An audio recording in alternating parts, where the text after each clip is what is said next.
Un K9 neutralise un suspect porteur d'une bombe dans un parc, ce que les officiers ont découvert a choqué toute la ville. Le soleil brillait au-dessus du parc central de la ville, un endroit qui était souvent animé par des joggers, des familles et des enfants jouant sur les aires de jeu. C'était l'endroit parfait pour passer un après-midi de printemps. Mais aujourd'hui, ce parc paisible allait devenir le centre d'un événement inattendu, un événement qui allait captiver l'attention de toute la ville. L'agent Lefebvre, un vétéran des forces de l'ordre, promenait son chien, Max, un berger allemand de 5 ans, sur le sentier bordé de magnifiques arbres en fleurs. Max était un chien policier très respecté dans l'unité K9, un véritable héros en qui l'agent Lefebvre avait une confiance absolue. Depuis plusieurs mois, ils travaillaient ensemble sur des missions délicates, souvent en première ligne dans des situations dangereuses. Aujourd'hui, ils n'étaient pas en mission, simplement en promenade. Mais un appel radio brisa soudainement le calme de l'après-midi. Unité K9, urgence en cours. Un suspect potentiel lié à une alerte à la bombe a été repéré dans le parc central. Nous avons besoin de renforts immédiatement.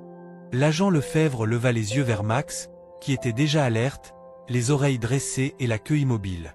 Il savait que ce moment viendrait un jour, mais il n'était pas préparé à l'intensité du devoir qui les attendait. Max aboya doucement, comme pour confirmer qu'il était prêt à intervenir. En quelques secondes, ils rejoignirent leur véhicule et se dirigèrent rapidement vers la zone de danger. L'atmosphère dans le parc avait changé. Les gens qui se promenaient, insouciants quelques instants plus tôt, étaient maintenant terrifiés, se précipitant pour quitter les lieux.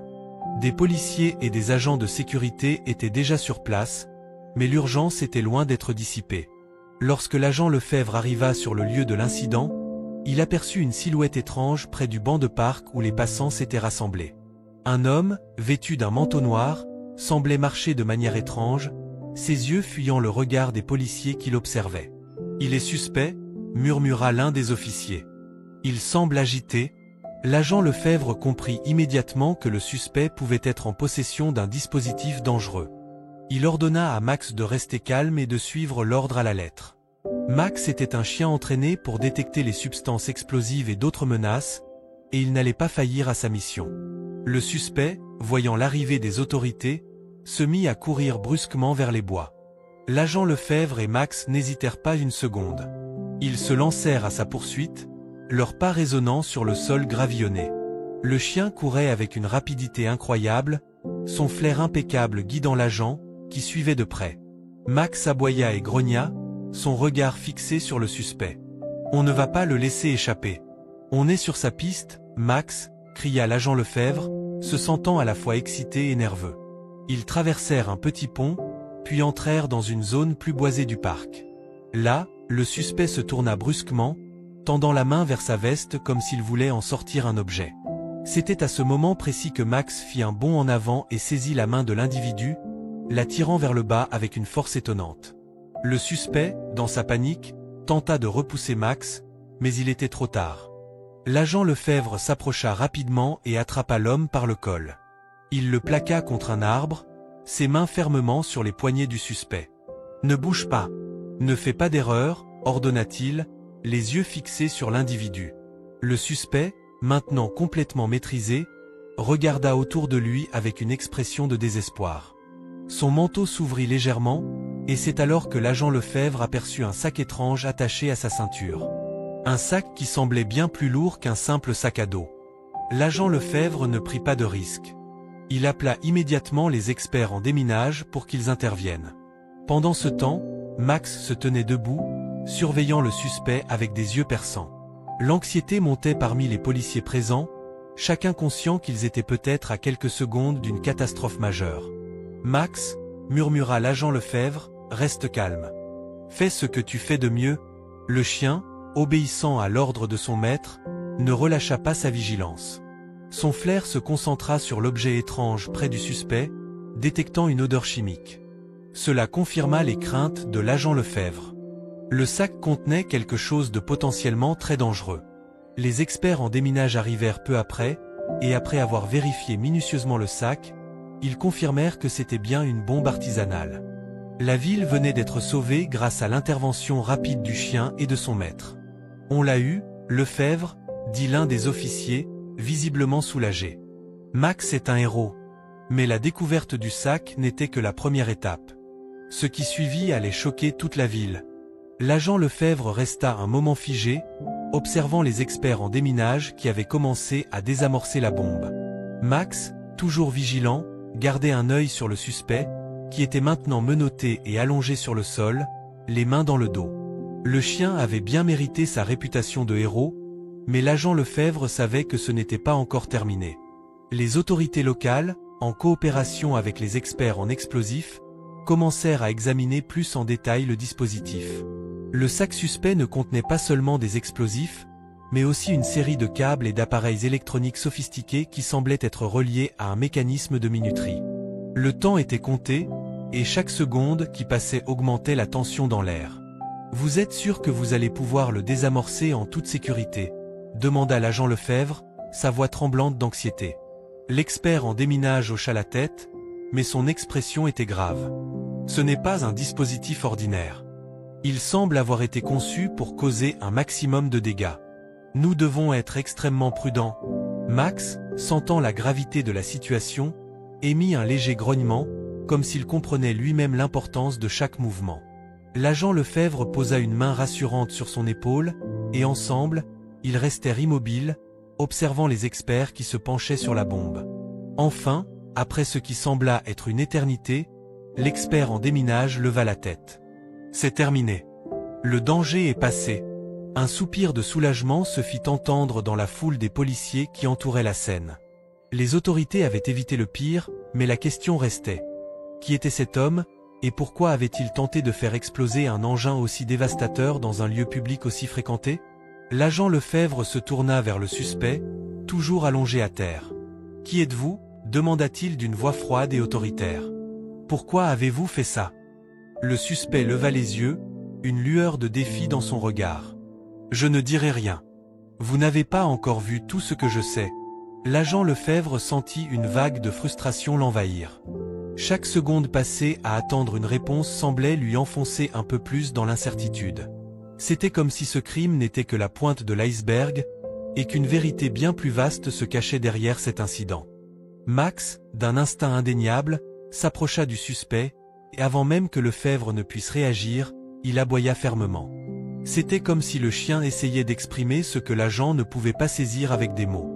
Mais le suspect n'eut aucune réaction, il se contenta de sourire d'un air cynique. « Vous pouvez aboyer autant que vous voulez, chien, dit-il d'une voix calme, mais menaçante. Mais cela ne changera rien. » L'agent Lefebvre fronça les sourcils, une idée fugace traversant son esprit. Il se souvint soudain d'une rumeur qui circulait dans les cercles policiers depuis plusieurs mois. Certains disaient que des groupes extrémistes se cachaient sous l'apparence de citoyens ordinaires, prêts à mener des attaques ciblées. Mais ils n'avaient pas de preuves solides. Et ce suspect? Il semblait être une partie de ce puzzle, mais les pièces n'étaient toujours pas en place. Les policiers commencèrent à rassembler le suspect et à l'escorter vers le véhicule de transport. Mais avant qu'ils ne puissent l'emmener, un autre officier s'approcha de l'agent Lefebvre. « Capitaine Lefebvre, nous avons quelque chose de choquant, » dit-il d'une voix tremblante. L'agent Lefebvre se tourna immédiatement, son instinct de professionnel se réveillant. « Qu'est-ce qu'il y a ?» « Une vidéo, » répondit l'officier. « Elle a été prise par un témoin. Regardez. » L'agent Lefebvre prit le téléphone que l'officier lui tendait. Sur l'écran, une vidéo montrait l'instant où le suspect avait été appréhendé. Mais ce qui fit frémir Lefebvre, c'était ce qui s'était passé avant cela. Le suspect n'était pas seul. Derrière lui, une silhouette encapuchonnée apparaissait brièvement, avant de disparaître aussi rapidement qu'elle était venue. « Il y en a d'autres ?» murmura l'agent Lefebvre, un frisson courant le long de sa colonne vertébrale. Ils ne sont pas seuls. Max, qui se tenait toujours près de lui, aboya une nouvelle fois. Cette fois-ci, son comportement était plus agité, comme si le chien percevait une menace plus grande, plus profonde. L'agent Lefebvre fixa la vidéo, les yeux rivés sur l'image floue de la silhouette encapuchonnée.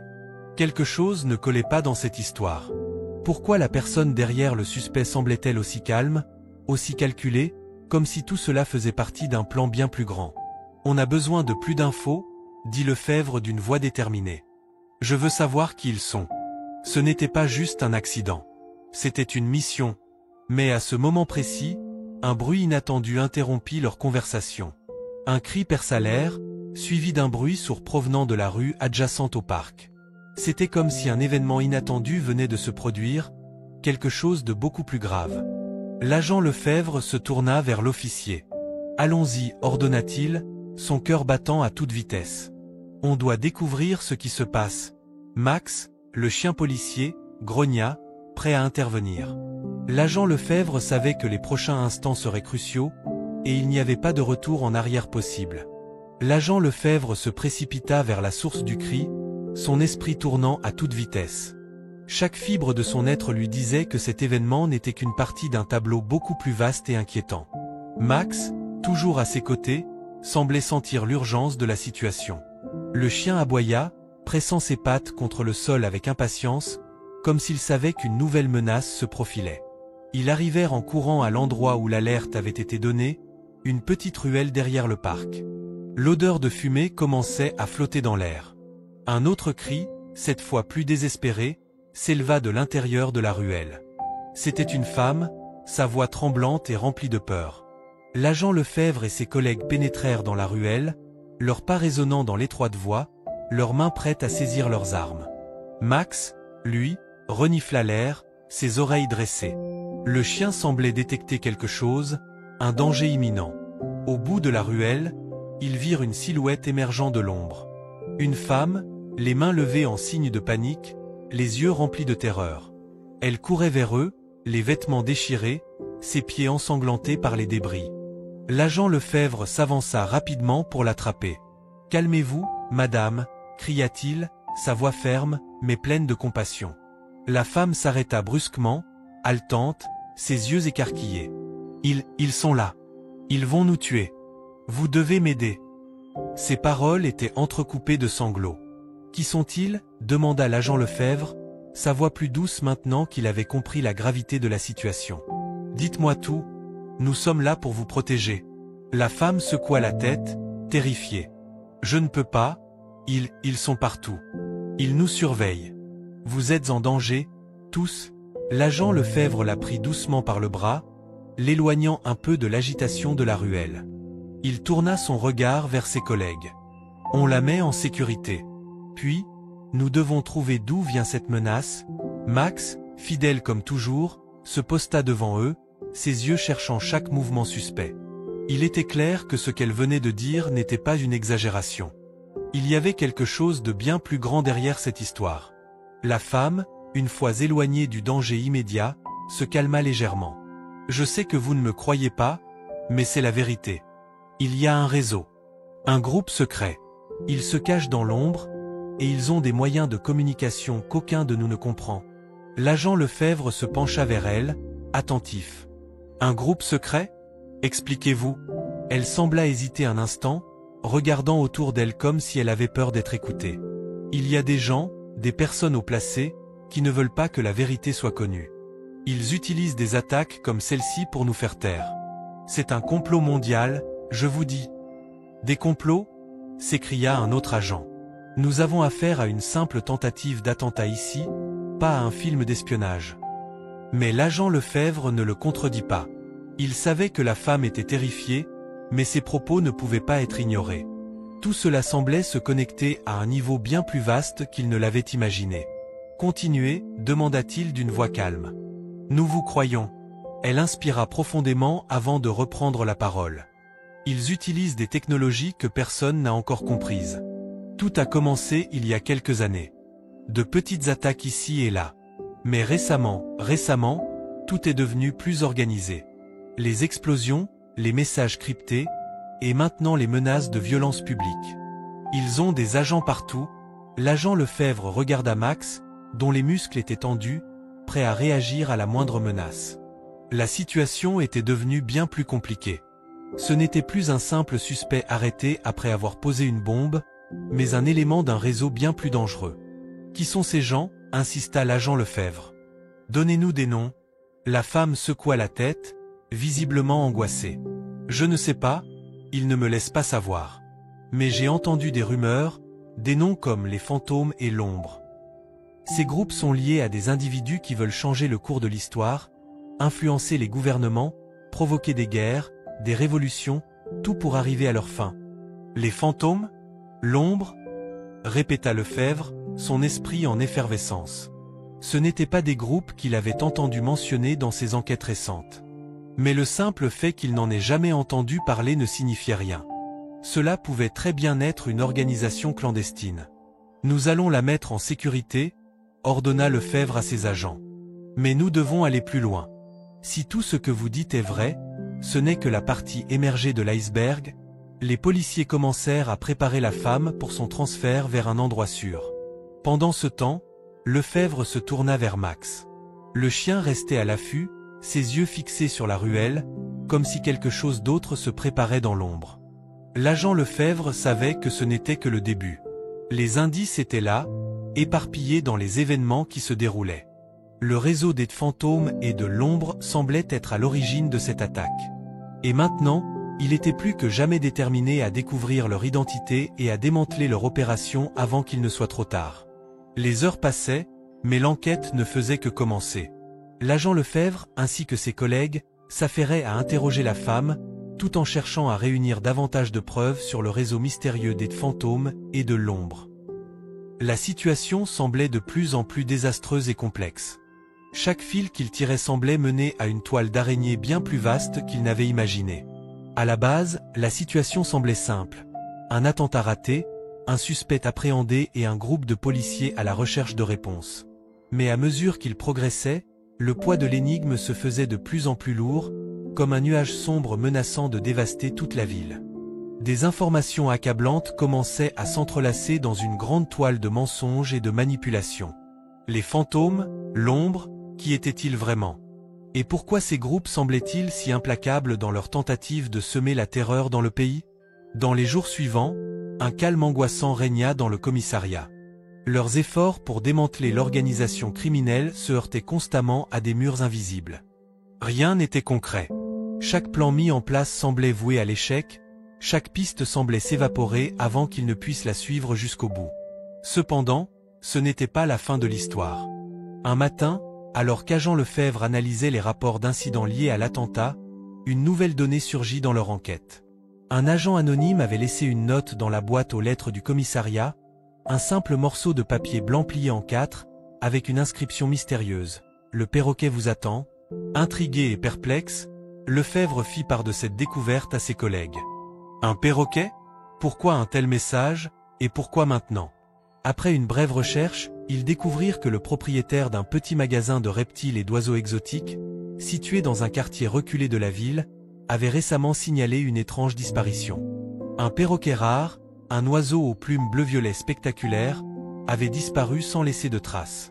Le propriétaire, un homme du nom de Jacques, était inquiet, mais il avait précisé qu'il ne voyait rien de suspect dans le comportement de l'animal avant sa disparition. Cependant, Lefebvre savait que tout était lié. Il ordonna donc à son équipe de se rendre immédiatement au magasin. Lorsqu'ils arrivèrent, l'endroit semblait aussi incongru que la situation elle-même. Le petit magasin était décoré de plantes exotiques, avec des cages regorgeant d'animaux étranges et exotiques. Mais ce qui attira immédiatement leur attention fut l'énorme cage vide au fond du magasin. La cage qui avait contenu le perroquet rare. Le propriétaire, Jacques, les accueillit rapidement, son visage marqué par la fatigue. « Vous cherchez quelque chose? Ah, vous êtes policier.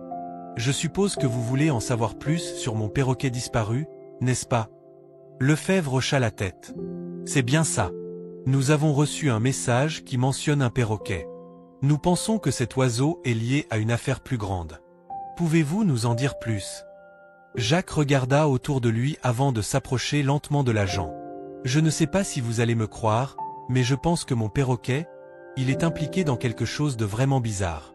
Ce n'est pas un perroquet ordinaire. » L'agent Lefebvre se pencha en avant. « Expliquez-vous. » Jacques inspira profondément avant de commencer à parler. « Il y a quelques jours, avant sa disparition, j'ai vu le perroquet répéter des phrases. C'était étrange, mais ce qui m'a le plus perturbé, c'est qu'il disait des choses que j'avais moi-même dites à haute voix quelques heures auparavant. J'étais seul dans le magasin. Alors, comment pouvait-il répéter exactement ce que j'avais dit? Un frisson parcourut le dos de Lefebvre. Vous dites que ce perroquet répétait vos paroles. Jacques acquiesça. Oui. Et ce n'est pas tout. Il a aussi commencé à répéter des noms, des mots bizarres. Des mots comme fantôme, ombre et même le réseau. L'agent Lefebvre sentit une lourdeur s'abattre sur lui. Ce n'était pas un simple oiseau. Ce perroquet détenait des informations, des indices vitaux. Il faut absolument retrouver cet oiseau, dit-il, son regard déterminé. Nous devons savoir ce qu'il sait.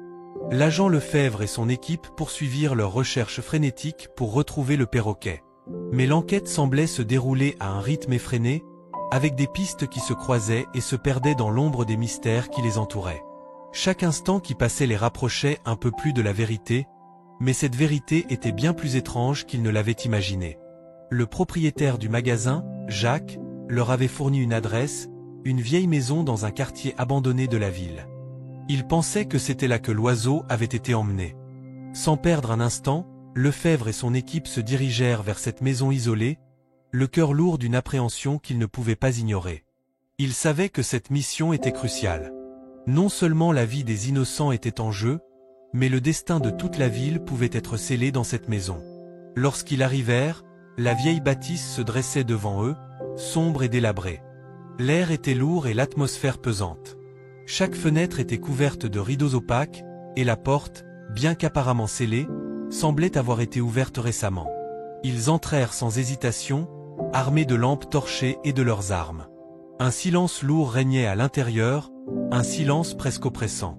Ils s'avancèrent lentement dans la maison, examinant chaque recoin avec soin. Au bout de quelques minutes, l'équipe de Lefebvre arriva dans une pièce à l'arrière, où la lumière tamisée d'une bougie était la seule source d'éclairement. Là, sur une vieille table, ils trouvèrent quelque chose d'encore plus inquiétant que ce qu'ils s'étaient imaginé. Un dossier épais, ouvert, contenant des notes, des photos et des documents. L'agent Lefebvre se pencha pour examiner les papiers. Ce qu'il lut le fit frissonner. Des détails sur des opérations secrètes, des noms d'individus liés à des groupes obscurs, et une mention particulière qui attira son attention. L'ombre c'est tout. Il prit une profonde inspiration avant de se tourner vers ses collègues. C'est plus grand que ce que nous pensions. Ces fantômes ne sont pas juste un groupe anarchiste. Ils sont connectés à des forces beaucoup plus puissantes. À ce moment-là, ils entendirent un bruit provenant de l'étage supérieur. Un bruit faible, mais distinct. C'était comme si quelqu'un se déplaçait dans les pièces du dessus. Sans perdre de temps, Lefebvre ordonna à son équipe de se disperser pour fouiller la maison. Ils montèrent prudemment les escaliers, mais à chaque pas, la tension montait. Ils savaient qu'ils n'étaient pas seuls dans cette maison. Soudain, un cri perça le silence. Un cri perçant, presque surnaturel. Lefebvre se précipita vers la source du bruit, son cœur battant à tout rompre. Lorsqu'il arriva dans une petite pièce à l'étage, il aperçut une silhouette. Un homme. Il était en train de se tenir près d'une cage, où un perroquet se balançait lentement, ses yeux brillants d'une intelligence dérangeante. Le perroquet. Le même perroquet. Mais ce n'était pas tout. L'homme, qui semblait aussi avoir été pris au piège de cette situation, regarda Lefebvre avec des yeux remplis de terreur. Vous ne pouvez pas comprendre. Ce n'est pas juste un oiseau. Ce perroquet, il est le messager. Il sait des choses que nous ne devons pas savoir. Il a vu ce qui ne devait pas être vu. Il connaît l'ombre. L'agent Lefebvre, maintenant totalement perturbé, s'approcha du perroquet. L'animal avait une allure presque humaine dans ses yeux, et il se mit à répéter des mots, des phrases sans fin. L'ombre, tout va s'effondrer. Le réseau, tout va brûler. Qui êtes-vous? Demanda Lefebvre, son ton devenu plus ferme. Et pourquoi cet oiseau connaît-il ces choses? L'homme se mordit la lèvre, l'air désespéré. Je suis un informateur. J'ai découvert quelque chose d'inimaginable. L'ombre, c'est une organisation qui infiltre tout, des gouvernements aux entreprises. Ils ont un réseau mondial. Et ce perroquet, il a été utilisé pour transmettre des informations. Mais il ne s'agit pas d'un simple animal. Il est le témoin de tout ce qui se cache derrière. Lefebvre écarquilla les yeux. Ce qu'il entendait dépassait de loin tout ce qu'il avait imaginé. Alors, ce perroquet est un espion. Non, répondit l'homme, ce n'est pas juste un espion. Ce perroquet porte un message. Un message que vous ne pouvez pas ignorer. Si vous continuez à chercher, vous allez réveiller l'ombre. Et lorsque l'ombre se réveillera, rien ni personne ne pourra l'arrêter. » Avant que Lefebvre n'ait pu réagir, le perroquet s'éteignit soudainement, comme si un voile de silence était tombé sur l'ensemble de la pièce. La pièce, qui était autrefois emplie de ce cri perturbant, était désormais d'un calme mortel. L'agent Lefebvre fixa le perroquet, qui semblait être bien plus qu'un simple messager. Et au fond de lui, il savait que ce qu'il venait d'apprendre allait changer leur enquête, et peut-être même l'avenir de la ville, à jamais. L'agent Lefebvre se tourna brusquement vers ses collègues, son esprit en plein tourbillon. « Nous devons sortir d'ici, immédiatement », ordonna-t-il, sa voix plus urgente que jamais. L'atmosphère dans la pièce était oppressante, comme si une présence invisible les observait, prête à surgir à tout moment. Ils sortirent précipitamment de la maison, mais dès qu'ils passèrent la porte d'entrée, l'agent Lefebvre eut un pressentiment étrange. Quelque chose ne clochait pas. Il se retourna, cherchant à percevoir ce qui l'intriguait, mais il n'y avait rien, seulement le vent qui soufflait à travers les arbres autour de la maison abandonnée. Le silence était devenu lourd et menaçant. « Alors, qu'est-ce que ce message signifie ?» demanda l'agent Durand, l'un des coéquipiers de Lefebvre. « Qu'est-ce que l'ombre exactement? Et pourquoi ce perroquet a-t-il ce savoir étrange ?» Lefebvre fixa intensément la vieille maison, une sensation de malaise l'envahissant. « Je ne sais pas encore, mais ce perroquet, il n'était pas là par hasard. L'ombre a des ressources partout, même dans les endroits les plus inattendus.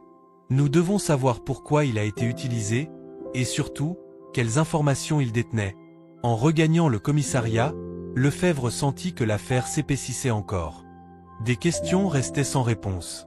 Qui avait placé ce perroquet dans cette situation? Pourquoi avait-il été entraîné à transmettre ces informations, et qui en était derrière tout cela? Les réponses semblaient se dérober à chaque coin de rue. De retour au commissariat, Lefebvre se plongea dans les documents qu'il avait récupérés dans la maison abandonnée. Ses yeux parcouraient les notes, les photos et les plans, essayant de déchiffrer les mystères cachés dans ces pages. Puis, au détour d'une feuille, quelque chose attira son attention. Une liste de noms, tous liés à de mystérieuses organisations, des groupes aux frontières floues, aux connexions invisibles. Mais un nom se détacha parmi les autres, l'ombre. Il se leva brusquement, l'esprit en ébullition. Ce nom, l'ombre, est bien plus qu'un groupe. C'est un réseau mondial. Il se tourna vers Durand et les autres membres de l'équipe, tous concentrés sur lui, attendant des réponses. Je pense que ce perroquet était en fait un point d'entrée pour cette organisation. Un relais pour envoyer des informations à travers des canaux non tracés. Durand hocha la tête, mais il semblait sceptique. Cela n'explique pas comment un simple perroquet a pu être impliqué. Qu'est-ce qu'il pouvait savoir qui valait la peine de le dissimuler ainsi? Peut-être que le perroquet n'était pas simplement un messager, mais un témoin. Un témoin de quelque chose d'encore plus grand que nous. Une information cachée au sein de l'ombre que personne ne veut voir exposée, expliqua Lefebvre avec une conviction nouvelle dans la voix. L'équipe décida alors de concentrer ses efforts sur l'une des connexions mentionnées dans les papiers. Il semblait qu'un certain réseau d'informateurs avait été activé dans la ville, des messages envoyés à travers des canaux secrets et cryptés, et des contacts disséminés à travers le monde. Lefebvre savait qu'il se dirigeait vers un terrain dangereux, mais il n'avait plus le choix. La vérité était là, à portée de main, et il était déterminé à la découvrir, coûte que coûte. Une nuit, alors qu'il parcourait les informations collectées, une nouvelle alerte arriva sur le téléphone de Lefebvre. Un message codé. L'équipe se réunit autour de lui, les yeux fixés sur l'écran. Lefebvre tapota sur l'écran, décryptant les symboles. Le message disait « Ils savent que vous êtes proche. L'ombre ne pardonne pas. Protégez le perroquet ». Les mots résonnèrent dans son esprit. L'ombre était sur leurs traces. Et la mention du perroquet n'était pas un simple avertissement. C'était un signal, un appel à l'action. Lefebvre comprit alors que la guerre ne faisait que commencer. Une guerre invisible, menée dans l'ombre, et il allait devoir se préparer à ce qui allait suivre. Le lendemain, Lefebvre ordonna une surveillance renforcée autour de la maison abandonnée et de tout autre endroit suspect mentionné dans les dossiers. Il ne pouvait pas se permettre de manquer un seul indice. L'équipe se divisa, chacun prenant des missions spécifiques, afin de cerner l'étendue du réseau et de comprendre l'importance du perroquet dans cette affaire. Pendant ce temps, les jours passaient, et l'ambiance en ville devenait de plus en plus étrange. Des phénomènes inexpliqués commençaient à se multiplier. Des gens disparaissaient sans raison apparente.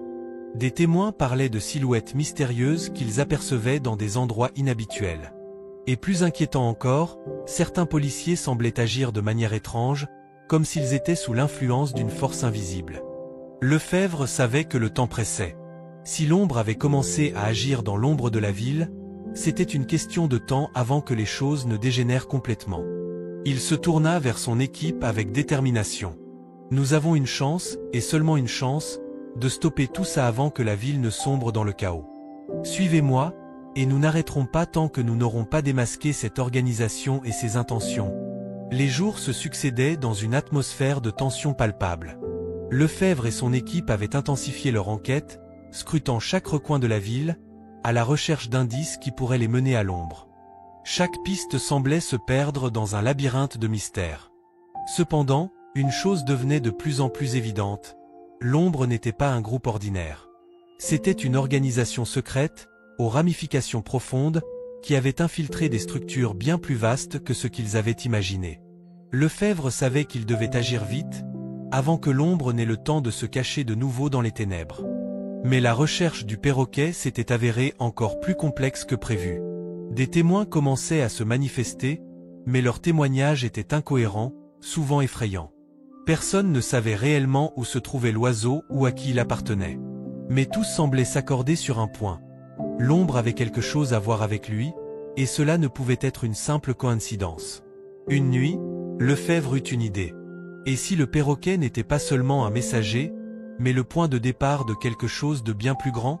Peut-être que l'oiseau avait été utilisé comme un moyen d'accéder à un réseau de communication plus vaste. Peut-être que des informations cruciales étaient passées à travers lui, sans qu'il ne s'en aperçoive. Lefebvre décida alors de concentrer ses recherches sur les anciennes affaires, celles qui semblaient n'avoir aucun lien avec l'ombre, mais qui, à la lumière de cette nouvelle découverte, pourraient en fait révéler des connexions inattendues. Dans le même temps, une autre alerte arriva. Un informateur avait repéré un groupe suspect dans un quartier éloigné de la ville. Il était minuit, et l'équipe était prête à intervenir. Lefebvre se rendit sur place avec ses collègues. La ruelle où le groupe avait été repéré était sombre et déserte, mais l'intensité de l'atmosphère était presque palpable. Ils s'approchèrent avec précaution, leurs pas étouffés par l'asphalte mouillé. Au détour d'un bâtiment en ruine, ils aperçurent une silhouette, puis une autre. Les membres de l'équipe se mirent en position. Lefebvre fit signe à son équipe de ne pas faire de bruit, d'attendre. Il scrutait les silhouettes devant lui. Peu à peu, il distingua les visages. Il y avait quelque chose de familier, quelque chose de perturbant dans ces visages. Mais ce qui attira le plus son attention fut l'un d'eux, qui tenait un petit objet dans les mains. C'était un perroquet. Lefebvre et son équipe se jetèrent en avant. Ils étaient sur le point de faire une découverte majeure. Mais à peine eurent-ils fait un pas qu'une explosion retentit. La détonation fit vibrer le sol sous leurs pieds. Lefebvre et son équipe furent projetés au sol, la tête tournant sous l'impact. Des cris résonnèrent dans la rue alors que des flamèches s'élevaient des débris. Lefebvre se redressa difficilement, ses oreilles bourdonnant. Son regard chercha les membres de son équipe. Ils étaient tous en vie, mais son cœur se serra en voyant l'étendue des dégâts. Une demi-douzaine de personnes se tenaient là, dans la ruelle, mais il n'y avait aucune trace du perroquet. Il était trop tard. Le groupe s'était échappé. Mais quelque chose clochait. Pourquoi avoir laissé un perroquet derrière eux? Et pourquoi avoir provoqué une explosion juste pour faire disparaître les preuves? Lefebvre n'avait aucune réponse, mais il savait une chose. Ils étaient désormais dans une course contre la montre. L'ombre savait qu'ils étaient sur le point de les démasquer, et ils étaient prêts à tout pour les stopper. Le lendemain, Lefebvre se plongea à nouveau dans les informations. Les morceaux du puzzle se mettaient en place lentement, mais il sentait qu'il y avait quelque chose de crucial qui lui échappait encore. Il décida de revenir à la maison abandonnée où tout avait commencé. Peut-être qu'il y trouverait enfin la clé qui lui permettrait de comprendre ce que cachait réellement l'ombre. De retour dans la maison, l'équipe fouilla les lieux une nouvelle fois. Cette fois, ils étaient plus méthodiques, plus vigilants. Ils ouvrirent chaque tiroir, chaque porte. Mais au fond du grenier, quelque chose attira l'attention de Lefebvre. Une petite boîte métallique, cachée sous une planche de bois. Il ouvrit la boîte avec précaution, et à l'intérieur, il trouva un enregistrement. Un enregistrement audio, en très mauvais état. Lefebvre se hâta de le lire à haute voix. Le perroquet, il est notre lien avec les forces invisibles. Il ne doit pas tomber entre de mauvaises mains. Si vous trouvez ce message, sachez que l'ombre ne reculera devant rien pour empêcher qu'il soit utilisé contre eux. Nous devons agir vite. Le cœur de Lefebvre s'emballa. Il comprit enfin, l'ombre ne voulait pas que l'information contenue dans le perroquet soit révélée. Le perroquet était plus qu'un simple animal. C'était un témoin, un messager, un canal pour des secrets que l'ombre voulait à tout prix garder enfouis. Mais la question qui restait était, pourquoi ce perroquet avait-il été choisi? Et pourquoi une organisation aussi puissante risquait-elle d'être exposée à travers un simple oiseau? Lefebvre était déterminé à découvrir la vérité, mais il savait qu'il se dirigeait vers des zones de plus en plus dangereuses. L'ombre n'allait pas simplement les regarder enquêter. Il savait que bientôt, l'affrontement serait inévitable.